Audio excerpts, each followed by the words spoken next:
هو الذي أرسل رسوله بالهدى ودين الحق ليظهره على الدين كله ولو كره المشركون هو الذي ارسل رسوله بالهدى ودين الحق ليظهره على الدين كله، وہی تو ہے جس نے بھیجا ہے اپنے رسول کو صلی اللہ علیہ وسلم الہدیٰ اور دین حق دے کر، تاکہ غالب کرے اسے کل کے کل دین پر، کل نظام زندگی پر، ولو کرہ المشرکون، خواہ یہ مشرکوں کو کتنا ہی ناگوار۔ کیونکہ یہاں آ کر حضور کے مشن کے آخری درجے میں تکمیل ہو رہی ہے، تو یہاں کلیئرلی اب اس کو انیشیٹ کر دیا گیا۔ وہ جو میں نے عرض کیا تھا کہ ایک ہے رسالت کا بنیادی مقصد، تبشیر ہے، انذار ہے، تذکیر ہے، دعوت ہے، تبلیغ ہے، وما نرسل المرسلین الا مبشرین ومنذرین، وہ بنیادی مقصد بھی حضور کی بعثت کا ہے۔ لیکن حضور کا ایک امتیازی مقصد ہے، تکمیل رسالت کا جو مظہر ہے وہ ہے کہ دین کو غالب کرنا بالفعل۔ یہ جوڑا جو دو آیتوں کا ہے یہ بالکل اسی ترتیب کے ساتھ یہ جوڑا سورہ صف میں بھی آیا ہے۔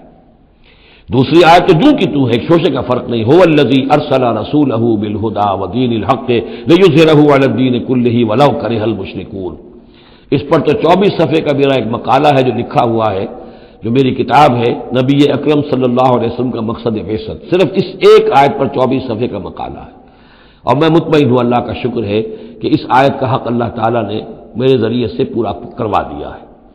اس میں کسی اعتبار سے، اس لیے کہ لوگ اس میں سے اپنے لیے راستے نکالتے ہیں، چور دروازے، یہ تو جی اللہ غالب کرنے والا ہے، کوئی انسان غالب کرنے والے تھوڑا ہی ہیں، اور یہ ہے اور وہ ہے، اس لیے کہ جو آدمی کام چور ہے چاہتا ہے کسی طریقے سے کوئی راہ فرار ہو، بھاگنے کا کوئی راستہ مل جائے، لیکن آپ اگر اس کو پڑھیں گے تو معلوم ہوگا کوئی راستہ فرار کا نہیں ہے۔ ہر جو بھی ممکن ہو سکتی ہے نحوی اعتبار سے، جو امکان ہو، سب کو میں نے لے کر اور ثابت کر دیا ہے کہ اس میں کہیں فرار کا راستہ نہیں۔ البتہ پہلی آیت میں تھوڑا سا فرق ہے، وہ آیت جو ہے وہاں ہے یریدون لیطفئوا، یہاں ہے ان یطفئوا، بس اتنا فرق ہے۔ بافواہہم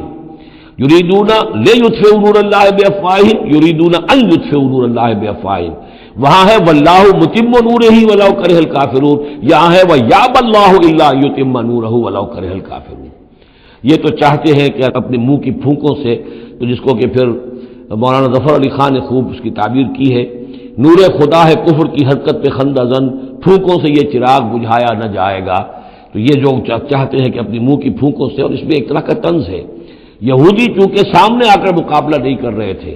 تو یہ ایسے تھا کہ منہ کی پھونکوں سے بجھانا چاہ رہے ہیں، صرف سازشیں ہیں ان کی، اور جو بھی یہ کر رہے ہیں کبھی سامنے آ کر انہوں نے جنگ نہیں کی۔